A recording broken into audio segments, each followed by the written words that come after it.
Ramblers, this is Mr. Mead, and I'm here to show you today how to get into Pathblazer on your iPad, your school iPad. What you'll look for is this icon right here.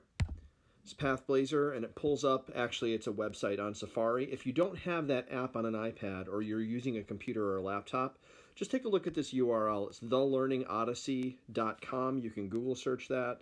But it doesn't matter if you're using a laptop or a computer or an iPad. They all work the same for the most part. So you go here, and you're going to type in your child's username. Typically, this is the first letter of their first name followed by their last name, but there are exceptions. So just check with your child's teacher if you're not sure on that. I'm going to be logging in as a fictitious student named James Kirk. He is J. Kirk, and his password, normally your password is 011 something something something, your child's student number. Once again, if you don't know that, check with your teacher. And then down here, if it doesn't already say McBain, you do have to erase Odyssey and type in McBain. After that, you should be in.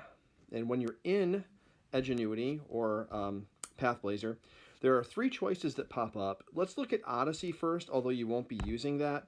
And this is basically going to give you the full curriculum at your child's grade level. You don't need to go into here if they've got extra time or you're on a long car trip or something. You know, these are all good instructional things, but not really what I would encourage you to use. I would encourage you to spend most of your time in Pathblazer Reading or Pathblazer Math. And the reason why is because your child's NWEA scores will synchronize with those two folders, and it should present them with a customized group of lessons specific for their academic needs.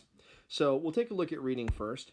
And unfortunately, since James is not a real person, it is showing all of the lessons that you can possibly do. You'll also notice that you can go to level 4, 4th grade, 5th grade, 6th grade. So if you're seeing this, it's probably not working right. Contact your teacher and they will help you. What you'll typically see is a list of lessons that are customized based on what your child missed on the NWEA. So those lessons could be at grade level, or if it's something that they missed earlier in their education, it could be giving them standards at a lower grade level, or if they have already mastered all of the content standards of their current grade level, it could be pushing them into higher grades. I just recently was working in a 2nd grade classroom, and I found a student who was actually working on 5th grade reading because he was just a ferocious reader, really enjoyed reading, and so the NWEA test reflected that, and it gave him content that was at his ability level. So that's the nice thing about Pathblazer, is that it doesn't really matter what grade your child is in, it will give them the instruction that they need.